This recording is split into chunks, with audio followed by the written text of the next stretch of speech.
شاہ صاحب وہ الیکشن ہار گئے تھے.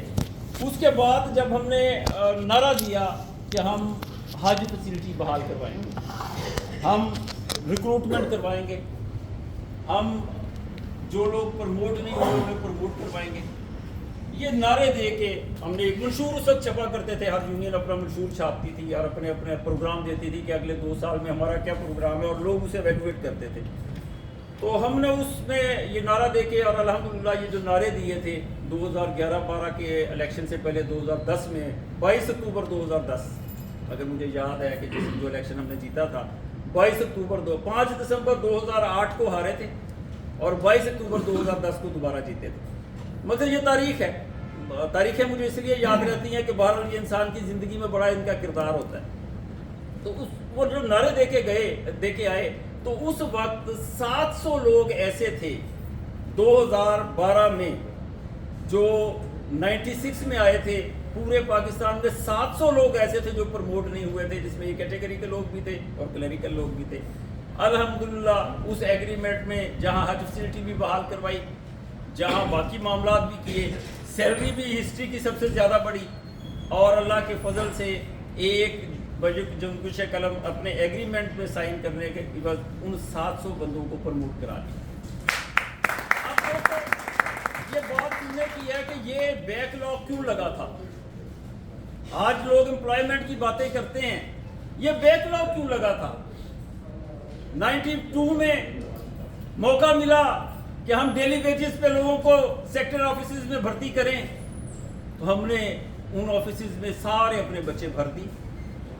ہمیں موقع ملا کہ ہم پی ایچ ایس میں ڈیلی ویجز پہ بھرتی کریں, یہی انہی فلوروں پہ لوگوں کو بھرتی کر دیا. پھر جب کنفرم ہوئے سینچریاں ہماری, محمد علی صاحب 95 میں بھی سینچری, 96 میں بھی سینچری. اتنی بھرتی کی, اختیار جب آتا ہے نا انسان کے پاس تو وہ توازن کھو دیتا ہے. اتنی بھرتی کی, اتنا بوجھ بنایا کہ 2000 میں V R S S I. 2000 میں اس بوجھ کو کم کرنے کی باتیں ہوئیں. کہا گیا کہ جو فرسٹ کم فرسٹ آؤٹ یا لاسٹ کم لاسٹ آؤٹ, تو لیفو کا فارمولا دیا گیا عبدال صاحب کہ جو آخر میں آیا وہ پہلے جائے گا. خطرے میں کون آیا؟ جو بھرتی ہوئے. لوگوں نے لیفو کے سینیارٹی دکھا کے لوگوں سے وی آر ایس ایس پہ سائن کروائے, اور لوگوں کو اس دفتر سے چند روپے دے کے رخصت کر دیا. اس وقت بھی اگر آپ غور کریں, میرا خیال ہے کہ اس وقت کون کون ہمارے ساتھ یونین میں شریک تھا. بڑے لوگ, فاضل صاحب ہمارے ساتھ اس وقت یونین میں تھے, علی کے والد. تو ہم نے لوگوں کو ہاتھ پکڑ کے یہ شمس گوایا, ہاتھ پکڑ کے پی این ڈی ایس سے باہر نکالا کہ آپ نے سائن کر کے نہیں دینا. کچھ لوگ پھر بھی, ایک کو میں نے بشیر گجر کے ساتھ میں نے بٹھایا سائیکل پہ, ایک ہمارا دوست ہوتا تھا پرویز مسیح, میں نے کہا اسے گھر چھوڑ کے آؤ, یہ نہیں کرنا. ہم گھر چلے گئے, وہ رات کو آ کے سائن کر گئے. تو لوگ خوف زدہ تھے.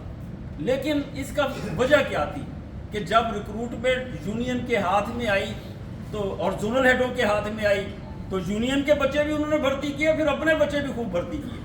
تو ایک توازن سے ہٹ کے ہم نے بات کی. آج امپلائمنٹ کی باتیں ہیں, آپ غور کریں کہ ڈیسیزڈ امپلائیز کے بچوں کی بھرتی تو من جانے بلّہ ہے. ایک اسسٹنس پیکج تھا پرائم منسٹر کا, اس کو ہم نے عمل درآمد کروایا. وہ 2005 سے 1995 سے تھا, ہم نے اسے 2012 میں عمل درآمد کروایا, لیکن 2005 سے عمل درآمد کروایا, جس میں بعد میں پھر یہ شاہ نواز بھی آئے. تو ہم نے اسے لے کے آئے کہ پرائم منسٹر اسسٹنس پیکج ہم پہ عمل درآمد کرائیں. لیکن یہ بتائیں کہ جب امپلائمنٹ کی اپرچونٹی بنی, کیا ہیلتھ کارڈ میں اپرچونٹی بنی تو آپ کی اس یونین نے اپنا کردار ادا نہیں کیا؟ جس امپلائی کو نے اپنا بچہ پکڑ کے لایا کہ میرے بچے کو بھرتی کرا دیں, کیا آپ کی یونین نے اسے بھرتی نہیں کروایا؟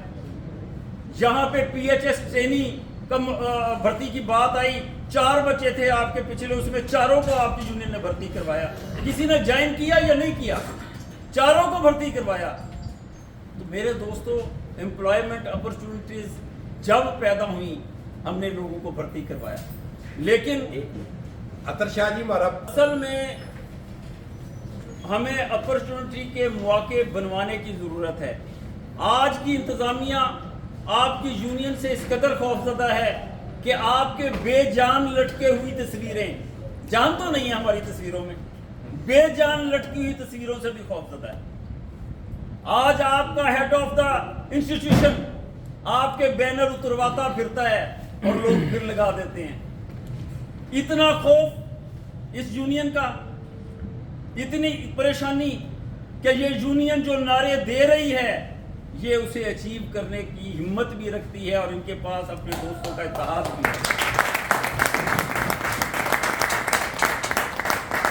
تو میرے دوستو، قانون کیا کہتا ہے؟ ملک صاحب نے بتایا کہ ٹریڈ یونین کو اگر قانون کے دھارے میں نہ لاتے تو پھر مینجمنٹ کب کی ہمیں کک آؤٹ کر چکی ہوتی۔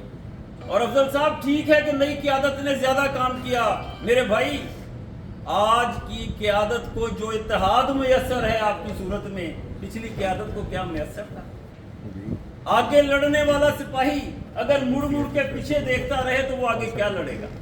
تو آج کی قیادت اگر کامیاب ہے، آج کا اگر ملک وسیم سر اٹھا کے لیڈرشپ کر رہا ہے، آج کے اگر شاہد وحید پورے دبنگ انداز میں سیاست کر رہا ہے اور ملتان کی طرف نہیں دیکھنا پڑ رہا، تو یہ اسی قانون کی وجہ سے ہے کہ سارے لوگ 100% کا نعرہ دے رہے ہیں اور مینجمنٹ خوفزدہ ہے۔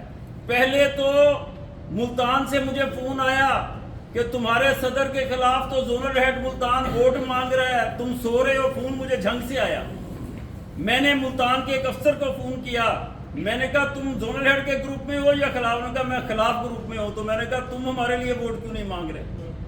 تو ہم نے یہ حالات تھے۔ لیڈر روز نہیں بنتے، لیڈر روز پیدا نہیں ہوتے۔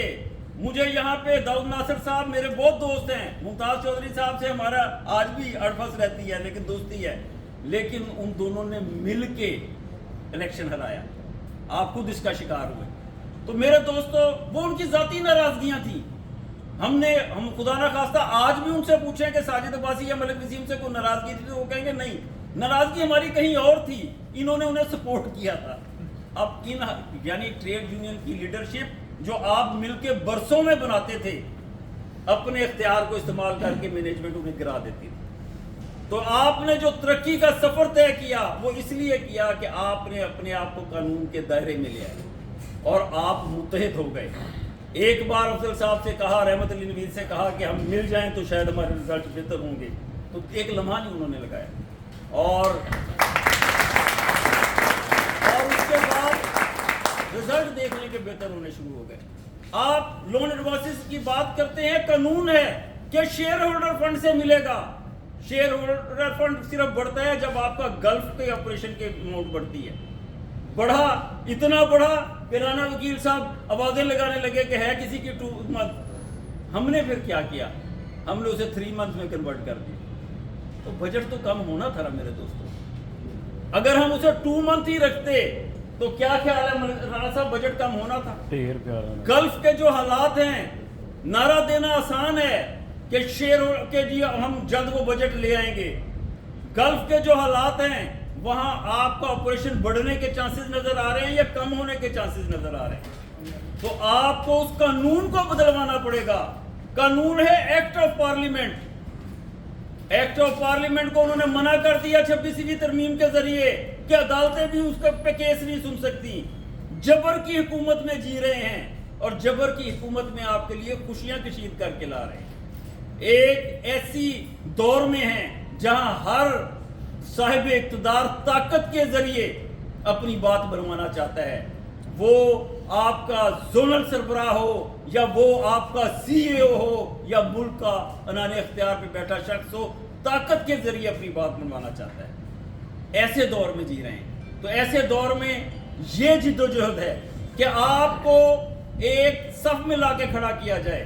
آپ کی پروموشنوں کے رستے میں رکاوٹ جو اسٹاف چینج بنائی گئی، بنا لی، میرے پاس نیچے موجود ہے کہ 2023 سے ان سب کو پروموٹ کریں گے۔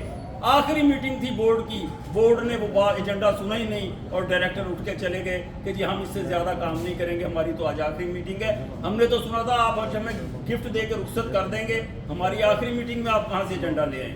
اس کے بعد بورڈ نہیں بنا۔ آج پھر تیار کروا کے 20 دن رہ کے آیا ہوں، آفیشلی تو نہیں تھا وہاں پہ، 20 دن رہ کے آج پھر تیار کروا کے آیا ہوں